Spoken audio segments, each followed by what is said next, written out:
Il y a pas... Alors, je vous propose de démarrer pour respecter le timing. Donc déjà, je vais me présenter. Donc, Sandrine Lerat, donc, je suis chef de projet au sein de la Fabrique Emploi et Territoire. Donc, la Fabrique d'Emploi et Territoire, c'est une association donc, qui est plus connue sous le nom de la Maison de l'Emploi et de la Formation de la Nièvre, qui existe depuis 12 ans sur le territoire et qui œuvre pour la promotion des métiers, notamment sur le territoire. Donc, nous organisons là depuis quelques semaines un cycle de web rencontres. Vous avez peut-être déjà participé à une autre web rencontre, notamment sur le thème du télétravail et de l'emploi partagé. Donc, vous pourrez retrouver en fait toutes les informations sur les web rencontres qu'on organise à la fois sur notre page Facebook et sur notre chaîne YouTube. Donc, je vous remettrai les informations dans le chat pour que vous puissiez aller visiter notre site et puis notre page Facebook. Donc, on est ravis d'accueillir aujourd'hui Sophie Lavis de l'association Femmes et Égalité Emploi pour cette web rencontre sur le thème des femmes et de la discrimination. Bonjour à toutes et à tous. Alors, je sais qu'il y avait un gros larcène pour moi. Je ne sais pas si toi, c'était… Ouais, bon, on va voir. Je ne sais pas si il y avait de l'écho pour vous. Un peu? Ouais, ok. On va voir comment… parce qu'on est dans la même salle, en fait, avec Sophie. Donc, on va voir si ça fonctionne bien. Sinon, je quitterai la salle. Donc, voilà, Sophie va va animer, en fait, cette web rencontre. Alors, je précise juste que la web rencontre va être enregistrée. L'avantage, c'est que vous pourrez la revisionner sur la chaîne YouTube, et éventuellement la partager à des personnes de votre entourage qui n'auraient pas pu la visionner. Donc, l'objectif de cette web rencontre sur la discrimination donc, des femmes dans et vers l'emploi, c'est de vous apporter en fait de l'information sur ce que sont ces discriminations, de découvrir les services et les outils proposés par l'association FAIT, et puis tester un petit peu aussi vos connaissances sur le sujet. Donc, vous verrez, il y aura un petit quiz à la fin de cette présentation. Donc, comme je vous le disais tout à l'heure, la web rencontre est enregistrée, elle sera rediffusée. Donc, c'est pour ça qu'on va vous demander peut-être pendant la présentation de couper vos vidéos. Enfin, c'est comme vous souhaitez, soit vous restez connecté, mais sachez que c'est enregistré. On va couper les micros pour le confort de tout le monde, donc pour éviter justement les larcènes. Et puis, donc, il y a un chat qui est à votre disposition. Donc, n'hésitez pas à poser vos questions. Moi, je me ferai le relais auprès de Sophie pour poser les questions que vous auriez. On fera un petit temps d'échange. Voilà, si vous souhaitez également intervenir, vous pourrez évidemment le faire. Donc, l'objectif, voilà, c'est d'essayer quand même de faire un petit peu d'interaction pendant ce temps de web rencontre. Donc, je vais laisser la parole à Sophie et puis je vous souhaite une bonne web rencontre.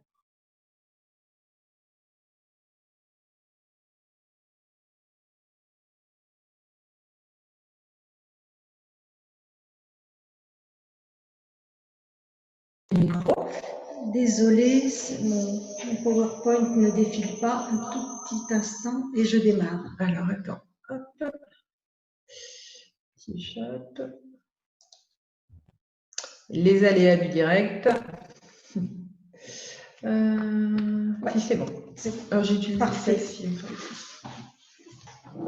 Ok. Alors, encore une fois, bonjour à toutes et à tous. Donc, comme Sandrine l'a dit, je suis Sophie Lavis, je suis chargée de mission pour l'association Femmes Égalité Emploi dans la Nièvre. Et la rencontre de ce matin, eh bien, elle entre dans le cadre d'une action très spécifique que nous menons chez FAIT et qui s'appelle Femmes et discrimination vers et dans l'emploi. Alors, nous sommes ensemble pour 1 heure environ. 1 heure, c'est assez court, donc j'ai essayé d'aller à l'essentiel et j'ai choisi 2 objectifs bien précis dont Sandrine a parlé et qui s'affichent sur votre écran. Avant de commencer, quelques mots sur notre structure qui est en fait composée et d'une association et d'une société coopérative à intérêt collectif. Donc, les 2 structures, elles mènent des actions d'information, de sensibilisation, de formation et d'accompagnement. Alors, en direction de divers publics, des acteurs de la chaîne de l'emploi, de l'orientation jusqu'à l'entreprise, mais aussi en direction des femmes, en direction du grand public, avec un objectif bien précis, c'est de faire progresser l'égalité professionnelle entre les femmes et les hommes.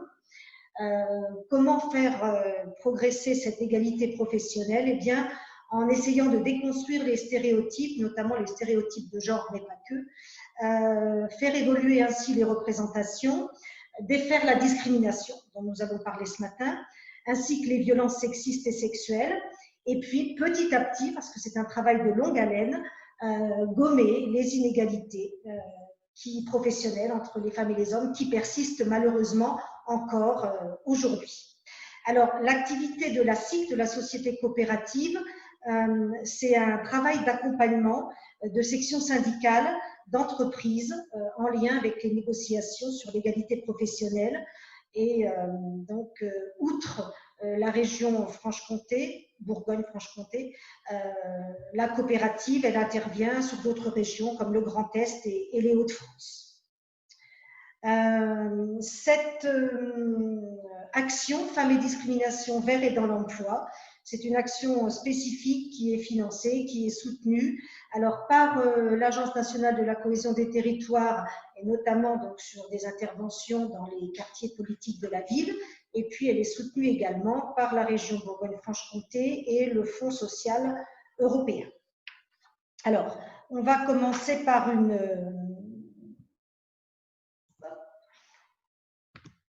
Non, c'est pas ça, désolé. Voilà. Par une présentation détaillée de l'action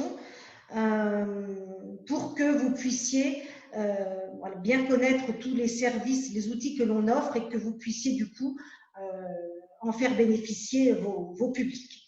Alors, tout d'abord, les objectifs de cette action, c'est visibiliser les discriminations vers et dans l'emploi pour mieux les dénoncer. C'est favoriser un changement des mentalités pour déconstruire ces stéréotypes qui sont très très souvent à l'origine des situations de discrimination. C'est aussi agir concrètement à l'aide de services bien spécifiques, mais également d'outils que je vais vous présenter. Et puis, c'est aider concrètement également les femmes victimes, alors de discrimination, mais aussi en souffrance au travail. Alors, qu'est-ce qu'on entend en souffrance au travail? Ça peut être des situations de harcèlement moral ou sexuel, ça peut être des situations de violence sexiste ou sexuelle. Voilà, on y reviendra tout à l'heure un petit peu, sachant que là, on ne peut pas tout traiter, donc j'ai vraiment souhaité axer sur les discriminations pour que vous ayez des informations assez suffisantes pour pouvoir agir dans un premier temps. Alors, pourquoi avoir choisi de travailler sur cette discrimination? Eh bien, parce que l'emploi reste vraiment un milieu discriminant. On le verra tout à l'heure. J'ai quelques chiffres à vous donner qui sont assez frappants et qui montrent que l'emploi, voilà, il y a encore beaucoup de choses à faire dans l'emploi à ce niveau-là. Cette action, parce que les femmes sont davantage cibles de discrimination, elles sont toujours moins bien traitées vers et dans l'emploi, à cause notamment des qualités naturelles qu'on leur prête. Alors, les hommes aussi sont discriminés, mais sur des critères différents et dans une moindre mesure. Cette action aussi, parce qu'il y a une loi, effectivement, la discrimination, c'est un délit. Mais en pratique, on se rend compte que les discriminations, eh bien, elles sont monnaie courante et que les victimes, elles sont souvent très, très démunies. Des discriminations qui sont souvent passées sous silence. Les victimes, souvent, très souvent, n'en parlent pas pour des raisons diverses. Il y a un manque d'information également, un besoin d'accompagnement et des victimes et des personnes, des structures qui sont potentiellement en lien avec des femmes victimes ou des hommes, bien sûr.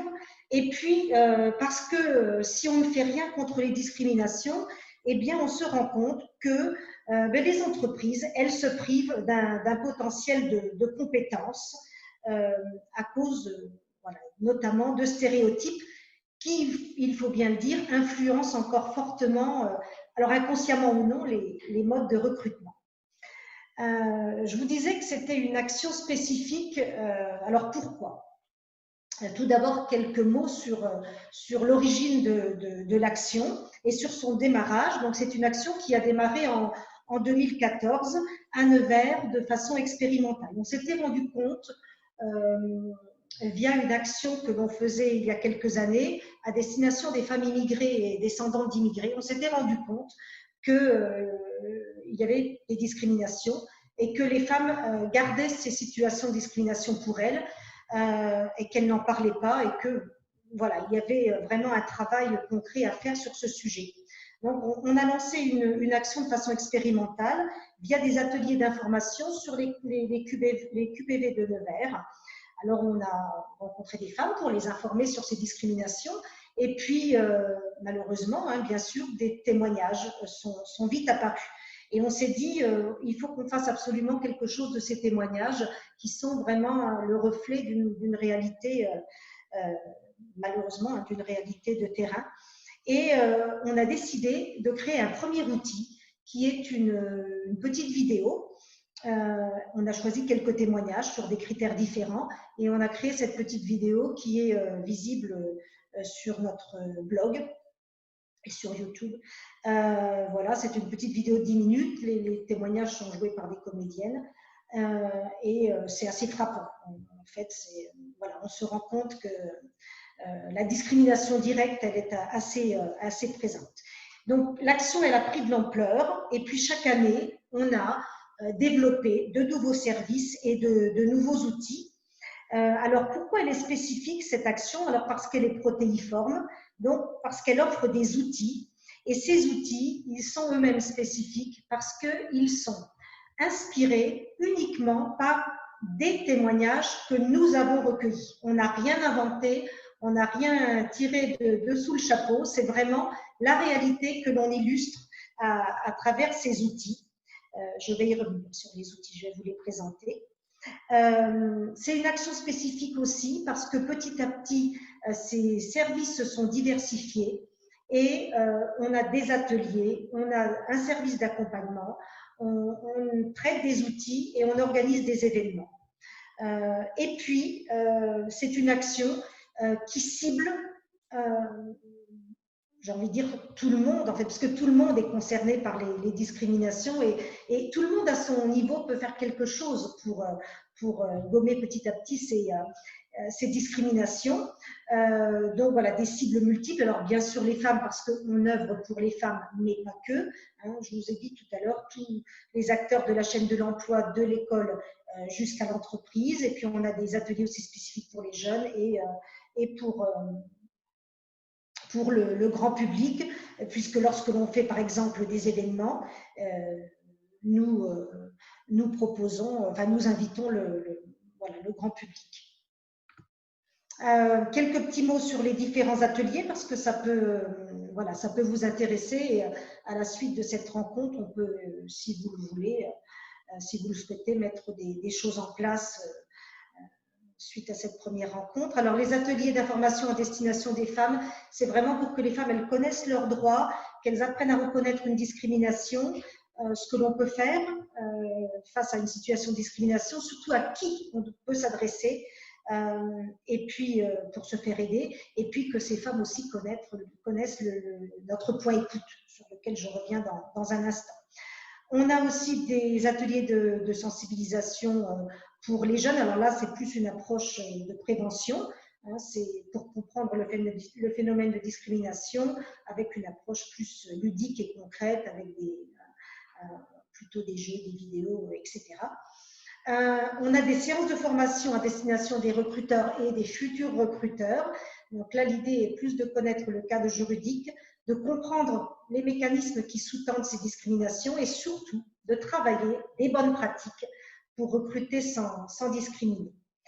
Et puis donc, bien sûr, ce point écoute pour des femmes confrontées, dont je vous l'ai dit tout à l'heure, soit à la discrimination ou à des situations de harcèlement ou de violence sexiste ou sexuelle au travail. Alors, c'est un accompagnement qui se fait sur rendez-vous, qui se fait bien sûr en toute confidentialité. que l'on adapte à la situation des personnes et à leurs besoins. On adapte aussi en termes de longueur, ça peut être 3-4 rendez-vous ou un accompagnement sur plusieurs mois selon les besoins de la personne. On va écouter les personnes, on va les informer, on va leur donner des conseils. Surtout, on va les mettre en lien avec des structures qui vont avoir d'autres compétences que les nôtres. Par exemple, des compétences juridiques. Nous n'avons pas de compétences juridiques. Nous ne nous aventurons pas sur ce terrain-là. Mais voilà, il y a notamment sur le territoire des structures qui sont compétentes sur le sujet. Donc, on a vraiment beaucoup de mise en lien et puis aussi une aide dans les démarches. Moi, je vois par rapport aux femmes que j'accompagne depuis 2017, puisque le point écoute a ouvert en 2017, il y a des personnes qui sont démunies à un point qu'elles sont incapables d'aller faire une démarche elles-mêmes. Voilà, donc on est là aussi pour aider à déclencher la démarche et accompagner, par exemple, à un rendez-vous si la personne elle est d'accord, si ça peut l'aider. Et puis aussi, ce que l'on propose, c'est un accompagnement vers l'emploi. Par exemple, il y a des femmes que l'on a accueillies qui ont été forcées de quitter l'entreprise dans laquelle elles travaillaient et qui ont eu besoin d'une aide pour redéfinir un projet professionnel ou mettre en place des actions pour chercher un nouvel emploi. Voilà, donc c'est vraiment à la carte, c'est vraiment très souple et surtout en toute confidentialité et dans la bienveillance, bien sûr. Je vous parlais d'outils spécifiques qui sont basés sur les témoignages que nous avons recueillis. Donc, outre cette vidéo de témoignage dont je vous ai parlé tout à l'heure, les témoignages recueillis nous ont permis de créer une pièce de théâtre débat. Vous voyez la petite vignette à gauche de l'écran. Du théâtre débat, donc on a coécrit avec une compagnie de théâtre iconaise, voilà, qui est composée de 3 scénettes et qui illustre diverses situations de discrimination, divers critères de discrimination.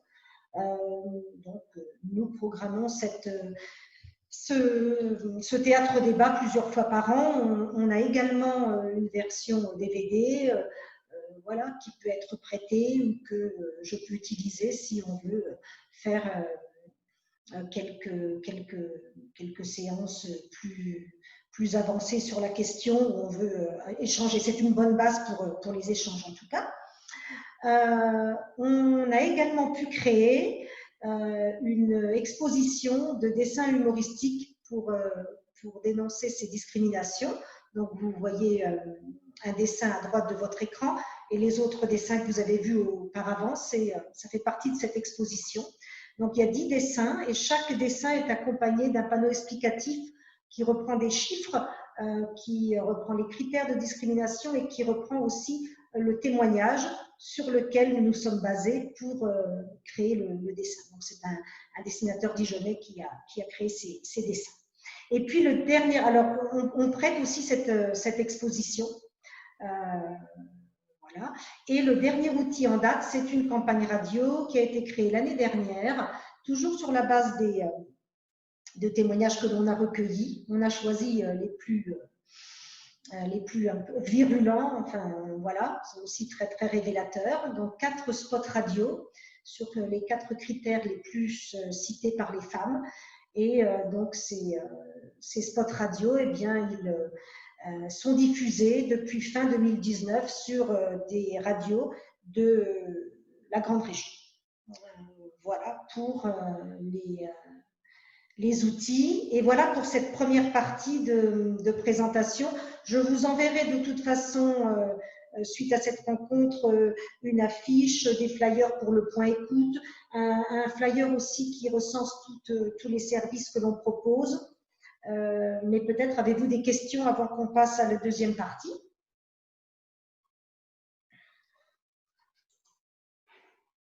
Alors, si vous avez des questions, n'hésitez pas à les faire passer soit par le chat, soit en demandant la réactivation du micro.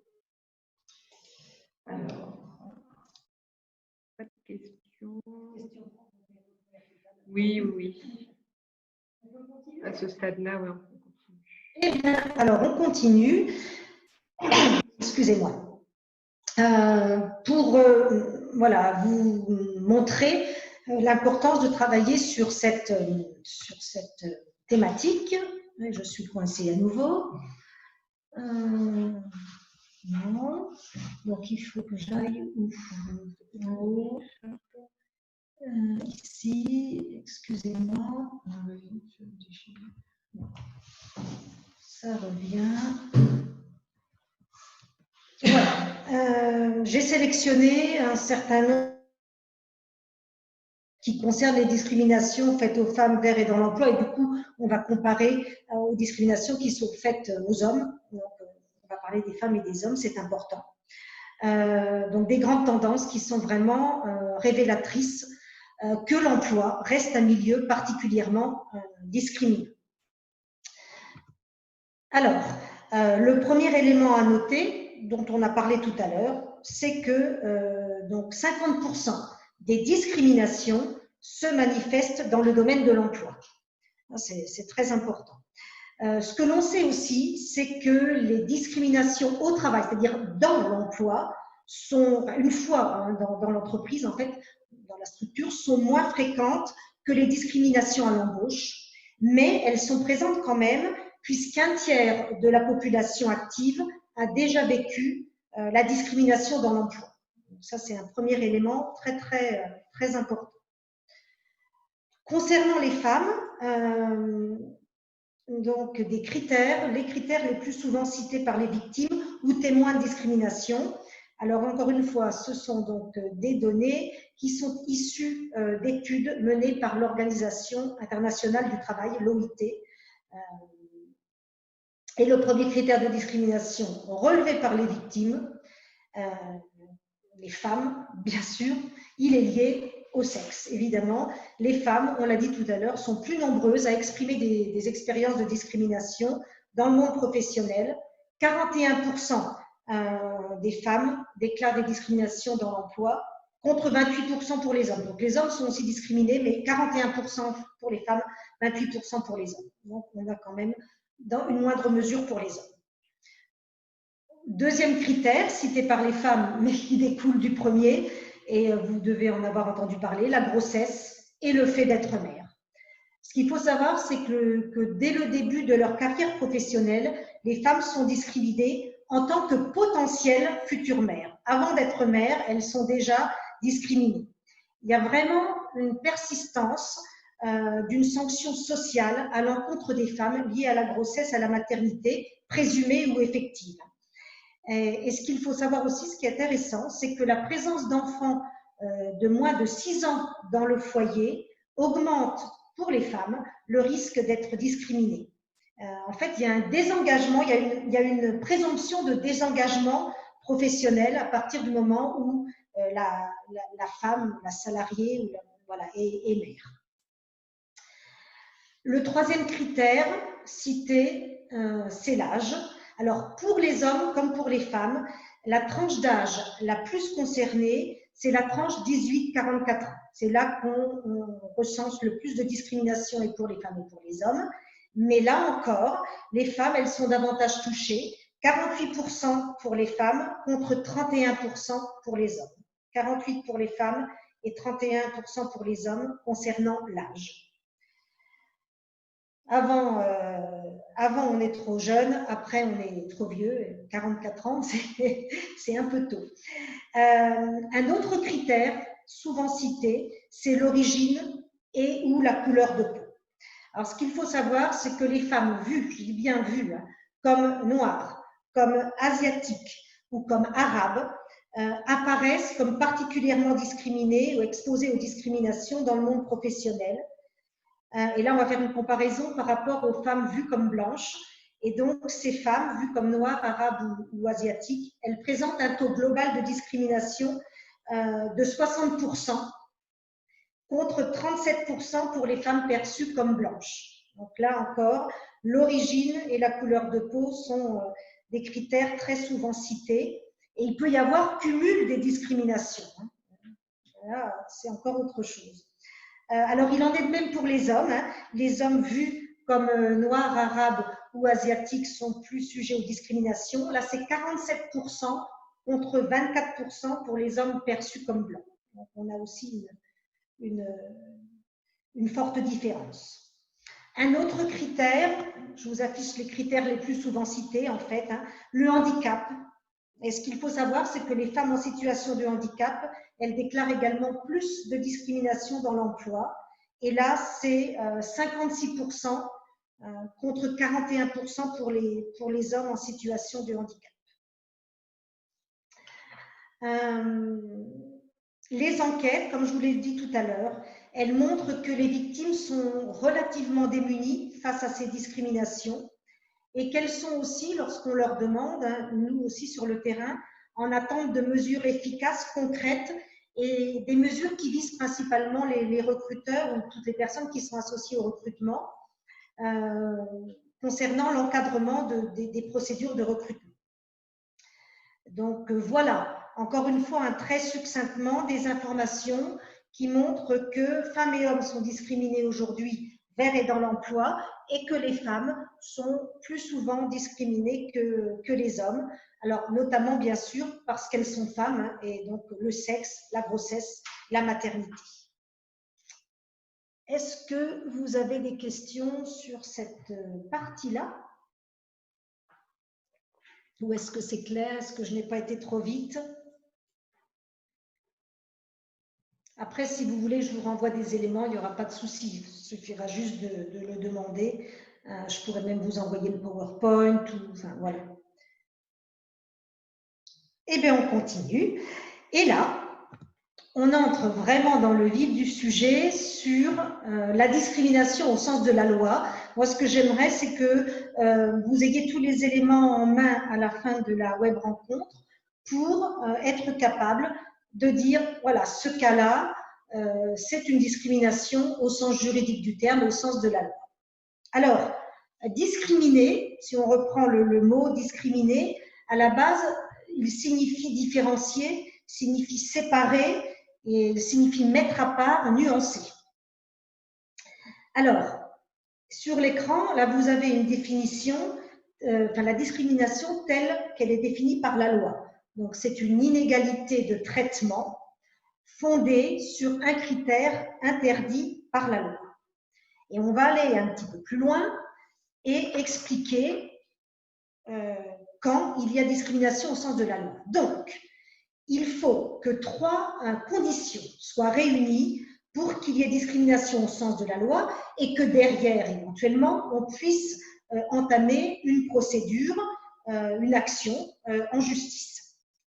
Il faut qu'il y ait un traitement, et ça on y reviendra, dire qu'il faut qu'il y ait un acte, un traitement moins favorable d'une personne par rapport à une autre placée dans la même situation. Il faut que ce soit un domaine déterminé par la loi. Donc ici, nous parlons d'emploi, mais peut-être que vous serez amené à rencontrer des personnes qui sont discriminées dans d'autres domaines. Alors, la loi énonce, outre l'emploi, le logement, la santé, les soins et les services sociaux, l'éducation et la formation, et l'accès aux biens et aux services qui est très large, donc ça peut être les loisirs, ça peut être la banque, ça peut être l'assurance. Voilà. Aujourd'hui, on se concentre sur l'emploi. Donc, traitement favorable d'une personne par rapport à une autre, dans un des domaines déterminés par la loi, et il faut que ce soit sur la base d'un ou de plusieurs critères prohibés par la loi, et on va voir après ces différents critères. Un exemple bien concret pour que vous voyez ce qu'est une discrimination au sens de la loi. On a une entreprise dans le secteur du prêt-à-porter féminin qui a un poste à pourvoir. On imagine une grande entreprise avec voilà, un accueil assez important et on cherche une personne pour assurer cet accueil physique et la personne qui est chargée de sélectionner des candidats ou des candidates potentielles, elle écarte systématiquement les CV des candidats, des hommes.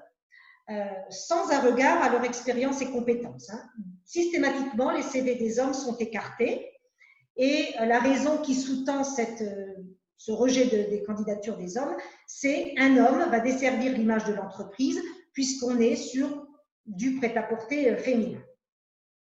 Pourquoi on peut dire qu'il s'agit d'une discrimination au sens juridique du terme? On est bien dans le domaine de l'emploi, dans le recrutement. On est bien sur une inégalité de traitement. Je traite mieux les femmes, le groupe femmes, que le groupe homme. Le groupe homme est moins bien traité que le groupe femmes. On est sur le critère, un des 25 critères interdits par la loi, qui est le sexe. Donc là, on est sur une discrimination qu'on appelle une discrimination directe. On va voir les différents types de discrimination après.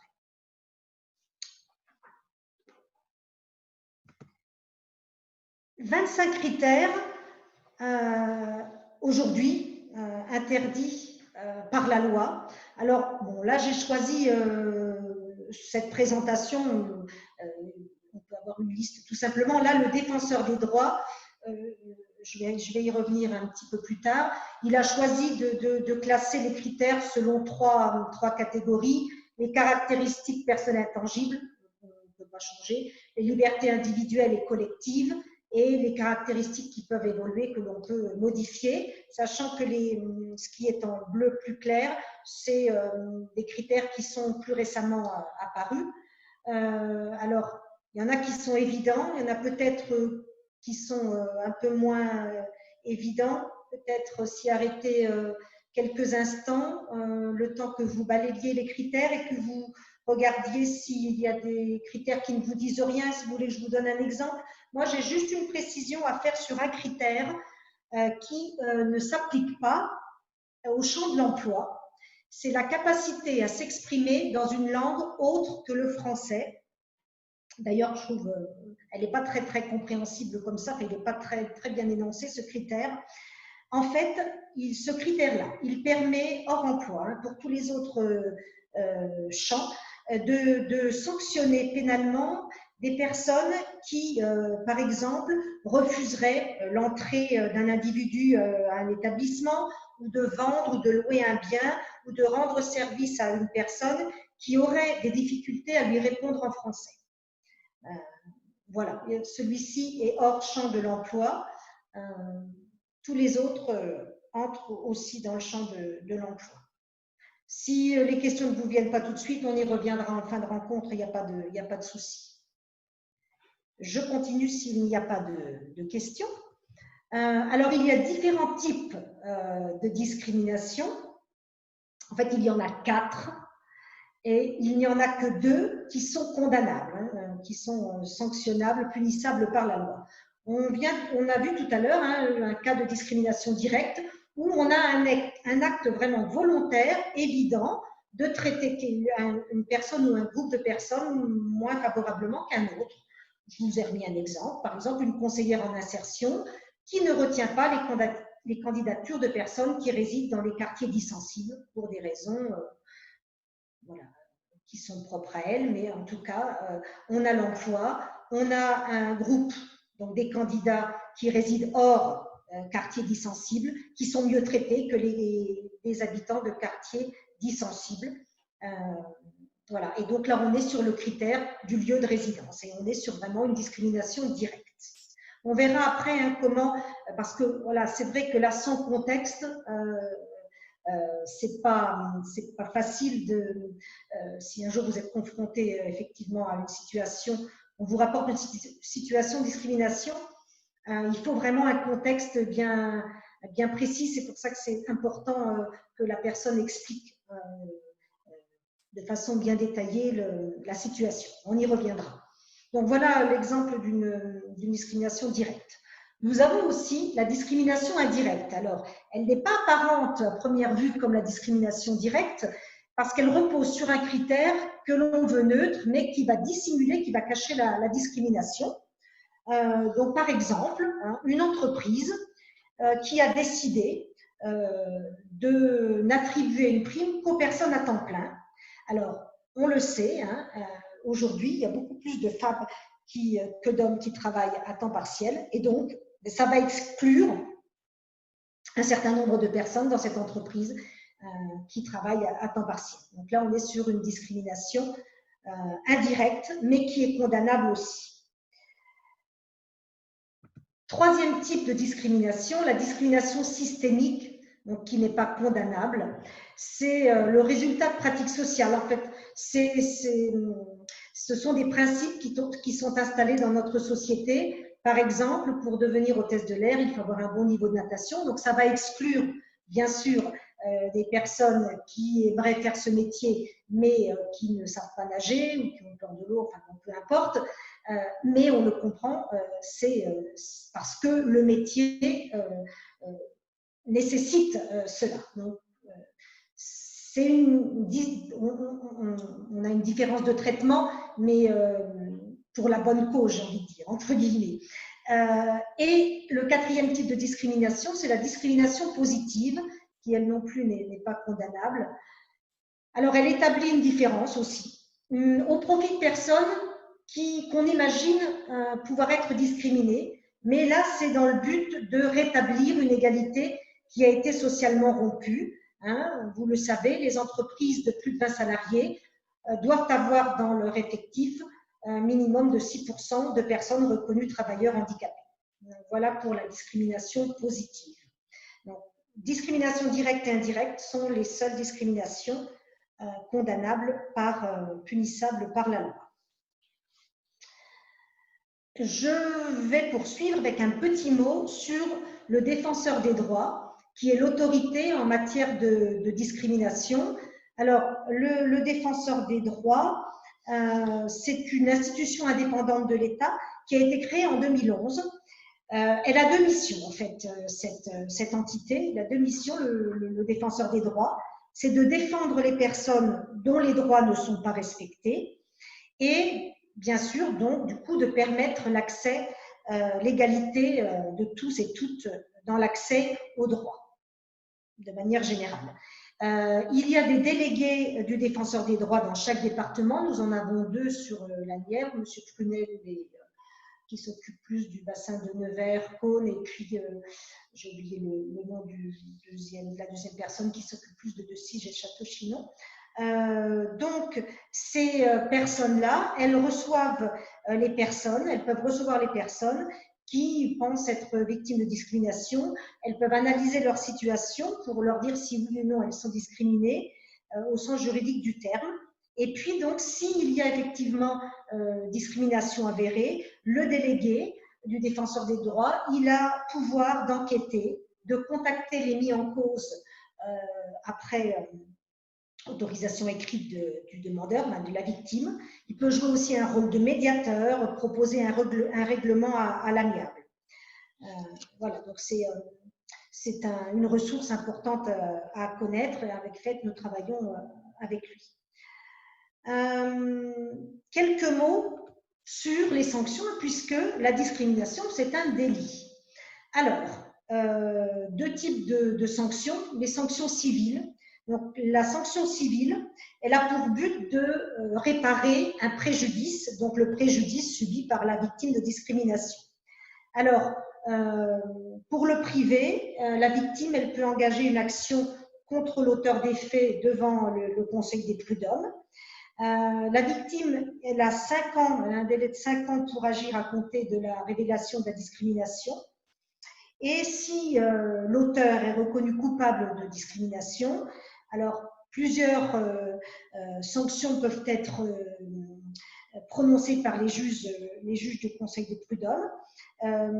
Tout d'abord, la nullité de toute mesure qui a été prise, de toute mesure discriminatoire qui a été prise à l'encontre de la victime. Et puis, le versement de dommages et intérêts pour compenser, pour réparer le préjudice subi, un préjudice moral ou financier notamment.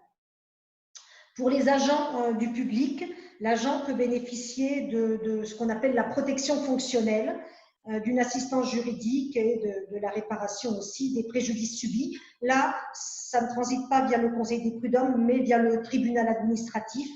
Et là encore, la victime, elle peut obtenir la nullité de l'acte ou de la mesure discriminatoire et elle peut aussi demander et obtenir des indemnités de réparation des préjudices.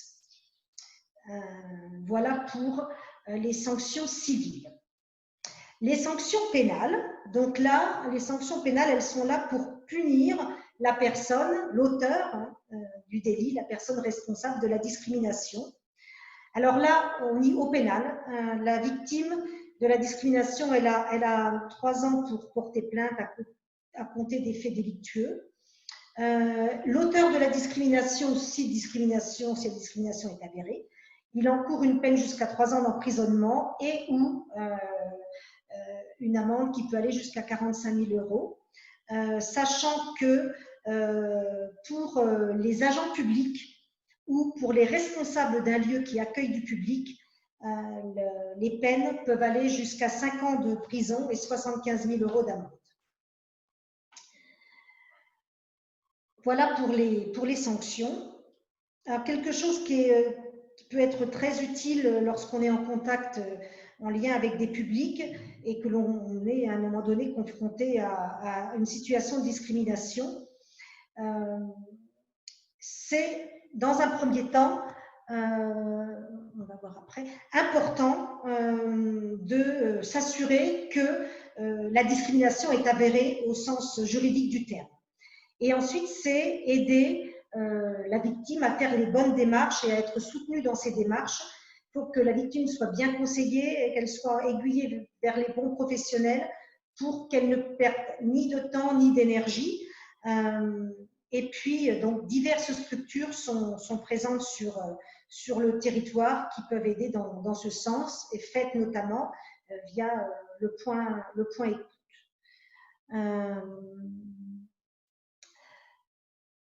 Pour porter plainte et faire condamner l'auteur des faits, donc on peut déposer une plainte auprès du commissariat de police ou de la gendarmerie qui va transmettre cette plainte au procureur de la République. Mais sachant qu'avant, on aura fait le travail de rencontrer quelqu'un qui est compétent en la matière et qui va pouvoir affirmer que la discrimination est avérée, donc, par exemple le délégué du défenseur des droits. Et puis, on peut se porter partie civile pour obtenir réparation. Donc, comme on l'a dit tout à l'heure, pour le privé, c'est saisir le Conseil des prud'hommes. Pour le public, c'est saisir le tribunal administratif et bénéficier de la protection fonctionnelle. Et là encore, notamment pour le privé, il faut bien s'entourer des personnes qui peuvent aider et aiguiller vers les bons professionnels. Alors, qui peut aider justement? Alors, ce que j'ai envie de dire déjà, c'est que signaler, c'est très important. Signaler une discrimination, c'est très important parce que si on ne signale pas, le plus souvent, on a une détérioration de la situation et de l'état aussi physique et mental de la personne qui est discriminée ou qui subit du harcèlement ou des violences. Et encore une fois, vraiment important de dire à la personne qu'il y a tout un tas de professionnels et de structures qui sont là pour l'aider. Premier interlocuteur, bien sûr, s'il n'est pas l'auteur de la discrimination, c'est l'employeur, puisque vous savez qu'il est garant de la sécurité et de la santé de ses salariés. Alors, l'employeur, qu'il soit témoin ou averti d'une situation, il doit faire des vérifications, il doit faire une enquête, il doit écouter la victime présumée, il doit recueillir des témoignages, il doit auditionner les personnes mises en cause ou la personne mise en cause. Et donc, pour qu'il puisse agir, l'employeur, évidemment, il faut qu'il soit informé. Donc, on peut informer son employeur oralement dans un premier temps et par mail, toujours bien qu'il y ait une trace écrite. Et s'il ne réagit pas, eh bien, par lettre recommandée avec accusé de réception, avec toujours une description précise des agissements subis. C'est pour ça que c'est important aussi que la victime se fasse aider et qu'il y ait à ses côtés une personne qui va l'aider à remettre un peu d'ordre dans les faits si elle n'a pas noté, ou si, voilà, pour avoir une description vraiment détaillée de tout ce qui s'est passé. Sachant que l'employeur, s'il ne fait rien et qu'il a été informé des faits et qu'il ne prend aucune mesure pour faire cesser ce qui se passe, il peut être sanctionné. En fait. L'inspection du travail est là aussi pour aider. Elle peut procéder aussi à des vérifications. On a le médecin traitant, le médecin du travail de prévention, donc toutes ces personnes-là peuvent aider aussi, sachant que le médecin du travail de prévention a l'obligation de signalement en cas de risque grave détecté pour la santé des salariés. Donc à ce moment-là, il doit produire un écrit vraiment motivé, circonstancié à l'employeur, qui détaille les difficultés liées aux relations de travail, aux conditions de travail qu'il a pu identifier, avec les conséquences potentielles sur la santé. Et il peut même proposer des pistes d'action pour améliorer la situation. Alors selon les structures aussi, les délégués du personnel, les représentants syndicaux, donc toutes les organisations syndicales qui peuvent écouter aussi, qui peuvent mettre en œuvre des actions, qui peuvent saisir la commission santé, sécurité et conditions de travail pour demander une enquête. Ils peuvent inciter la victime à consulter un juriste, consulter un avocat. Voilà. Donc, la victime potentielle a tout autour d'elle des personnes, des ressources. Encore faut-il qu'elle les connaisse. On parle de porter une affaire en justice et donc forcément on parle aussi de preuves. Alors qu'est-ce que la victime doit prouver? Alors c'est différent selon que l'on est au civil ou au pénal. Au civil, donc pour obtenir réparation du préjudice subi, la charge de la preuve, elle est dite allégée, c'est-à-dire qu'elle ne repose pas entièrement sur la victime de discrimination. La victime, elle n'a pas à prouver la discrimination, elle doit simplement apporter au juge des éléments concrets, matériels, précis, qui mettent en avant une différence de traitement. Et à ce moment-là, l'auteur présumé va devoir prouver de façon très claire qu'il n'a pas été discriminant. Au pénal, c'est différent. La charge de la preuve, elle repose sur la partie poursuivante, c'est-à-dire sur la victime. Et là, il faut savoir que la preuve, elle est libre, c'est-à-dire que tout moyen est admis à ce stade, même celui obtenu de manière déloyale, entre guillemets, par exemple un enregistrement d'une conversation sans que la personne qui est enregistrée en soit avertie. Voilà pour la preuve. Et je m'arrête là quelques instants parce que j'en ai fini de toutes les informations que je voulais vous faire passer. Et je vous laisse réfléchir quelques instants si vous avez des questions, si j'ai été trop vite, sur certaines choses, avant que l'on passe justement aux questions, aux situations concrètes, pour bien illustrer et bien revoir tout ce qui nous permet de dire avec certitude qu'on est face à une discrimination au sens juridique du terme.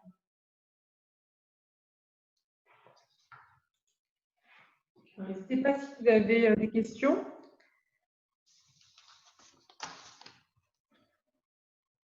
Tout était clair, limpide. C'est vrai qu'avec le sondage, ça va permettre de voir des cas concrets. Oui, alors, donc, je dois le lancer, c'est ça. Mais je ne l'ai pas. Non, c'est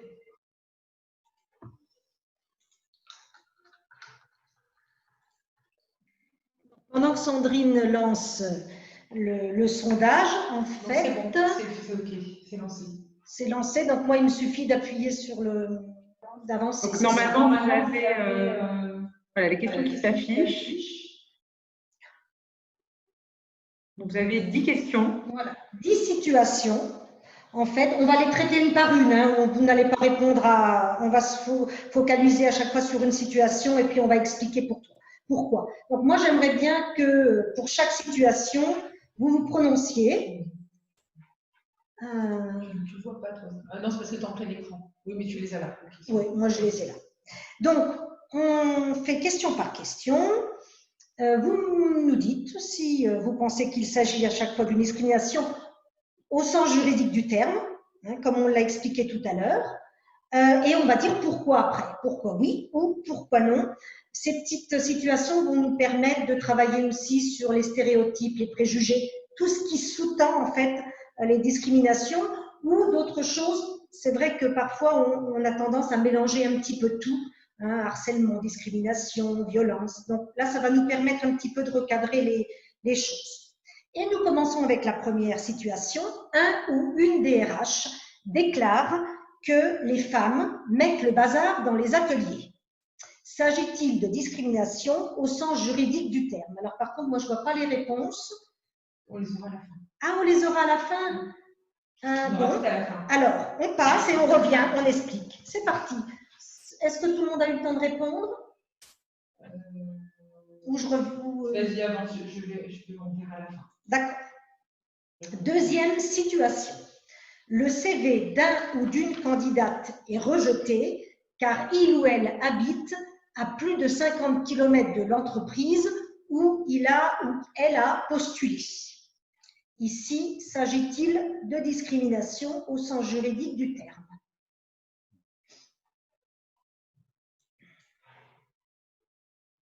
Je vous laisse cogiter quelques instants.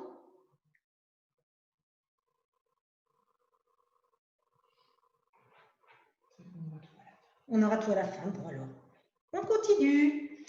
Alors là, nous avons Mohamed qui travaille dans une agence de communication, donc il doit proposer les services de son agence à des entreprises. Donc il est au téléphone, en contact avec des clients potentiels, et sa hiérarchie lui demande de se présenter comme François Dupont. Est-ce qu'à votre avis, il s'agit de discrimination au sens juridique du terme?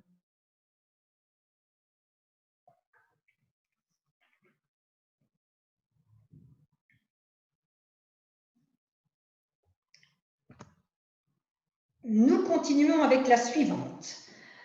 Donc, dans la crèche où je travaille, j'ai un collègue puériculteur et je suis persuadée qu'il a été pistonné.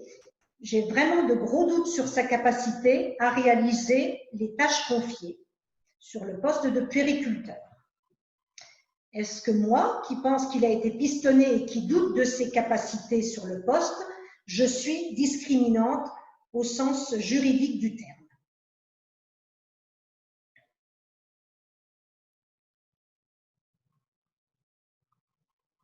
J'avance, si vous avez besoin encore de quelques... On verra à la fin. Alors, je suis responsable d'une agence d'intérim et l'une de mes entreprises clientes me demande de surtout ne pas lui envoyer les CV de personnes d'origine étrangère. Et moi, eh bien, je me conforme à la demande de ces entreprises clientes, enfin, de cette entreprise cliente. Est-ce que ici, il y a discrimination au sens juridique du terme?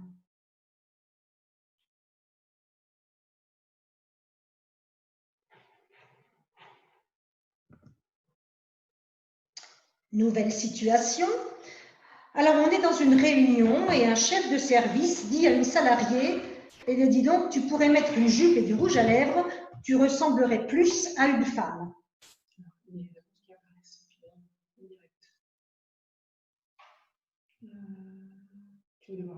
Oui, on va les voir après. Donc là, est-ce que lorsque ce chef de service a ses propos, tient ses propos, est-ce qu'il est discriminant au sens juridique du terme? Nous continuons. Un ou une salariée d'origine maghrébine subit de la part d'un de ses supérieurs des remarques quotidiennes désobligeantes en lien avec sa nationalité. S'agit-il de discrimination?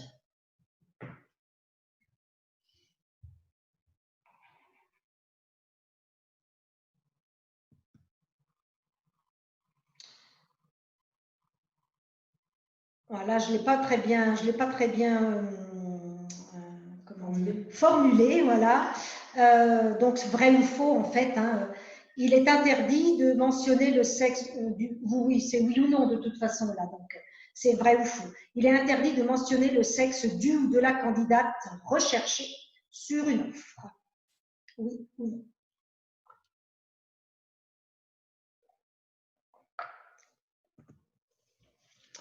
Nous continuons avec un ou une chef d'équipe qui déclare qu'il ou elle n'aime pas les étrangers. Est-on en présence d'une discrimination au sens de la loi?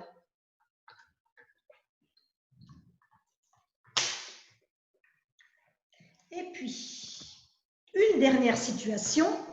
Une entreprise a reçu 3 candidates, femmes donc, pour un poste d'accueil dans un hôtel de standing. Et elle a rejeté la candidature des 2 femmes qui mesuraient moins d'1,70 m. La personne qui a rejeté la candidature des 2 femmes est-elle discriminante? Donc, s'agit-il de discrimination au sens juridique du terme? Et je vais revenir hop, à la première et on va expliquer. Je vais mettre ça en sondage, du coup. Ouais. On a encore du temps? Il est 11h58. Alors, je mets fin au sondage. J'espère que vous avez tous eu le temps de répondre. Et on va pouvoir… Alors, j'explique. Tu me dis, Sandrine, oui. Et puis… donc, je redis, une DRH ou un DRH déclare que les femmes mettent le bazar dans les ateliers. Alors, vous êtes 44% à avoir répondu que c'était bien une situation de discrimination. Alors, 44%. Non, ce n'est pas une discrimination au sens de la loi. C'est-à-dire que, d'accord, je ne vais pas pouvoir entamer une procédure face à ce DRH. Pourquoi? Parce que la DRH déclare. C'est un propos, ce n'est pas un acte. Hein. Elle déclare simplement. C'est tout. Il déclare simplement. Donc, il s'agit ici, en fait, on est en face de personnes qui ont des stéréotypes, hein, qui ont des idées reçues sur les femmes et sur les hommes ou sur les relations hommes-femmes dans les ateliers. Et voilà, on est en face de personnes qui ont des stéréotypes de genre. Donc, c'est un propos. Alors, évidemment, ce propos, il laisse à penser, à entendre que s'il y a des postes à pourvoir dans les ateliers, le ou la DRH va écarter les CV des femmes. Hein. Là, effectivement, on sera sur un acte de rejet et on sera sur de la discrimination.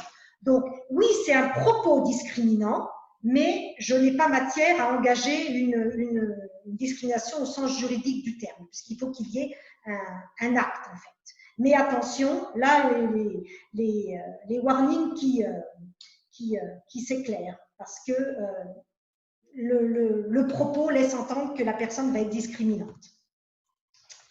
Le CV d'une candidate est rejeté car elle habite à plus de 50 km de l'entreprise. Donc là, vous êtes 67% à avoir dit que c'était une situation discriminante. Voilà. Et il s'agit, vous avez raison, de discrimination directe. Là, c'est très affiché. On a un acte de rejet. Emploi, recrutement, rejet d'une candidature, traitement de personnes différents. Donc, les personnes qui habitent à moins de 50 km de l'entreprise, les personnes qui habitent à plus de 50 km de l'entreprise, on est sur le critère du lieu de résidence. Donc là, il n'y a pas de doute. On peut passer à la situation 3, avec Mohamed, qui est forcé de se présenter comme François Dupont. Donc là, vous êtes unanime, c'est 100% sur oui. Oui, il y a un acte, il doit transformer son identité, discrimination directe sur le patronyme, le nom, hein, et sur l'appartenance, supposée ou non, alors à une ethnie ou à une race ou à une nation. Donc là, discrimination directe de la part de la personne qui demande à Mohamed de changer d'identité. Et nous continuons avec la situation 4 et ce collègue puériculteur qui est soupçonné d'avoir été pistonné. Alors là, qu'est-ce que l'on a? Alors, c'est non à 56%. Eh bien, les 56% ont raison. En fait, il ne s'agit pas d'une discrimination. Là encore, on n'a pas un acte, on a une pensée. Hein. On n'a même pas un propos, là, c'est une pensée. Je pense, je crois que que cet homme, le collègue puériculteur, n'a pas les capacités. En fait, c'est parce que j'ai un préjugé sur cet homme, et ce préjugé, il vient d'un stéréotype, et le stéréotype, ce serait un homme n'a pas les capacités pour s'occuper d'enfants en bas âge. Donc, comme j'ai ce stéréotype, j'ai un préjugé sur ce collègue, mais pour autant, il n'y a pas de propos discriminants. Par contre, il n'y a pas de traitement inégal. Par contre, si je pousse plus loin la chose, c'est-à-dire que si je me permets de ne pas lui donner certaines tâches, parce que je pense qu'il n'est pas capable, là, il y aura un acte et il y aura discrimination. Voilà. Ou si je cherche à isoler la personne du groupe, par exemple, ou si je fais des remarques sexistes, là, il peut y avoir discrimination et violence sexiste. Je suis responsable d'une agence d'intérim. Une de mes entreprises clientes me demande non, surtout pas de CV de personnes d'origine étrangère. Et bien, je dis d'accord, pas de CV de personnes d'origine étrangère. Donc là, vous avez répondu à 100%, c'était une situation discriminante. Oui, et donc, l'entreprise cliente est discriminante directement et le responsable ou la responsable d'agence d'intérim aussi. Hein, à deux niveaux. Les deux sont responsables de discrimination directe. Emploi, recrutement et le critère personne d'origine étrangère. L'origine étrangère.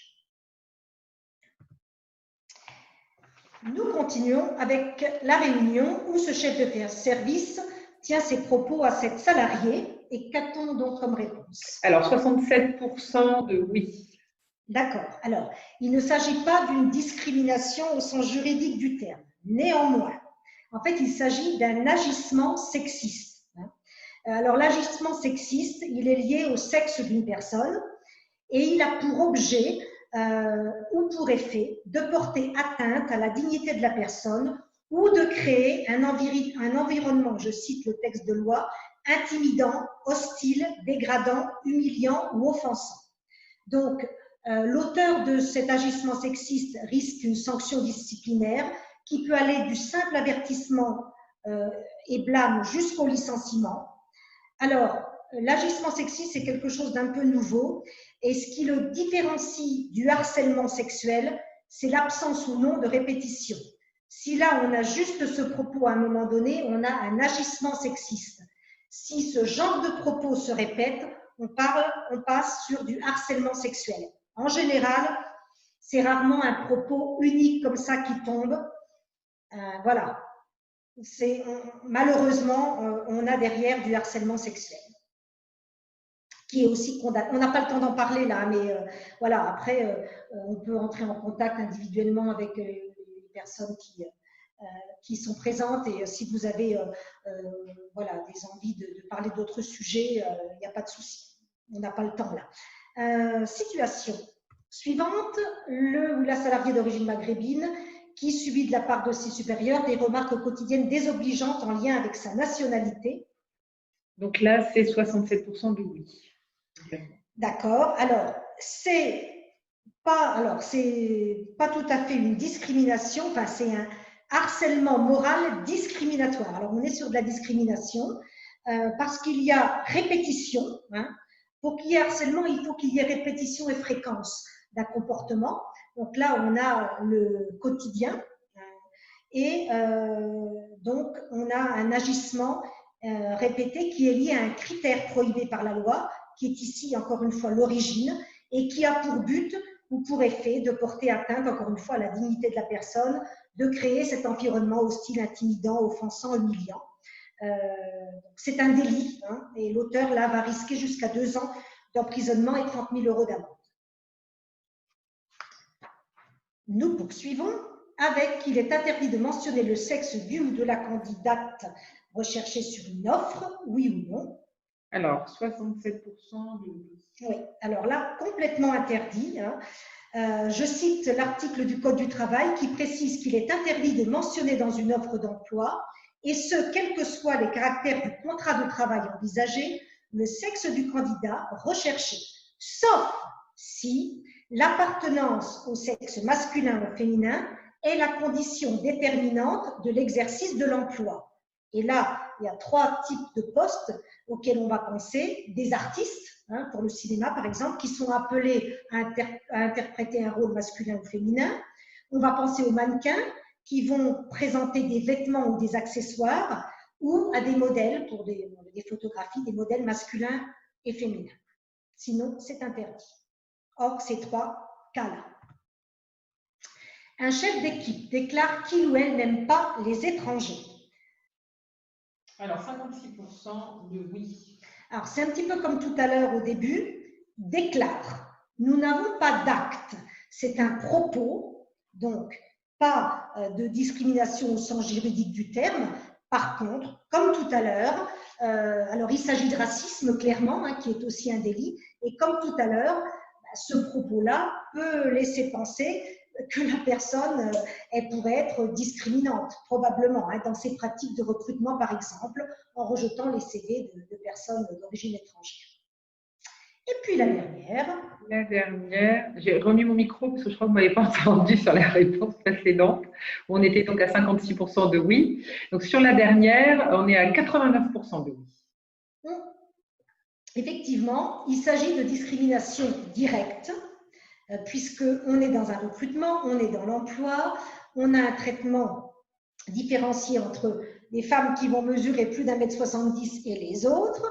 Alors là, si effectivement les 2 candidates dont les CV ont été enregistrés, rejetés, pardon, entament une procédure, en fait, il reviendra à la personne qui a rejeté les candidatures de prouver qu'une telle exigence est justifiée au regard du poste. Là, je ne pense pas que la taille, effectivement, des personnes ait quelconque affaire avec les tâches à réaliser sur ce poste. Mais donc, on est sur de la discrimination directe ici, effectivement. Voilà. Alors, je suis désolée, on a dépassé un petit peu. Ça va. Ça va. C'est raisonnable. Alors, je ne sais pas si vous voulez éventuellement intervenir, poser quelques questions. C'est le moment ou jamais. De toute façon, s'il y a des choses qui vous reviennent, moi je veux bien vous envoyer le PowerPoint, j'ai vos adresses mail. Je vais vous envoyer aussi donc le flyer .écoute, l'affiche et puis le petit flyer qui recense nos actions. Si vous voulez que je vous les envoie par la poste et en nombre, vous me le dites. Et puis après, si vous avez des questions, vous me les posez, j'y répondrai. Et si vous avez envie qu'on fasse un travail plus approfondi, alors soit avec vos équipes, soit avec vos publics, il suffit de me dire. Voilà. De toute façon, on restera en contact dans la mesure où on vous fera parvenir également un petit sondage à l'issue de la rencontre pour avoir votre avis. Des petits commentaires, merci beaucoup, c'était très intéressant. Je pense que c'est très enrichissant, Sophie. Merci. Je pense que ça demande après d'envisager des actions pour ceux qui voudraient aller un petit peu plus loin. C'est ça. Et donc vous aurez de toute façon tous les contacts pour pouvoir le faire. Là, comme je vous précisais au départ, donc, la web rencontre sera également diffusée sur notre chaîne YouTube, donc vous pourrez la revoir. Et on vous enverra en effet la présentation PowerPoint. Vous aurez, Et toutes les interventions sont gratuites, sauf si effectivement peut-être à un moment donné, enfin je sais pas, il y a juste voilà la représentation de théâtre débat qui est, mais ça c'est à voir. Mais sinon tout est gratuit. Ok, alors juste les stagiaires qui ne connaissent pas l'association, c'est le 2C, je pense.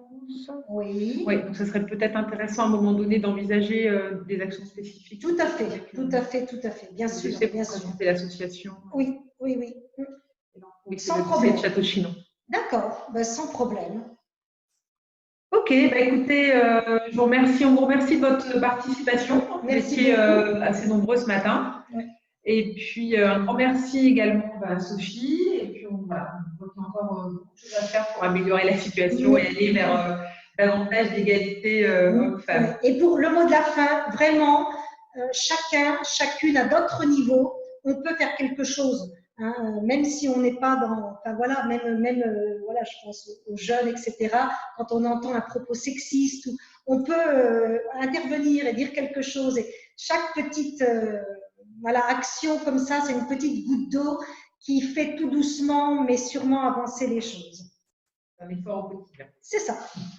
Merci à vous et puis bonne journée et à bientôt. Merci, au revoir. Au revoir.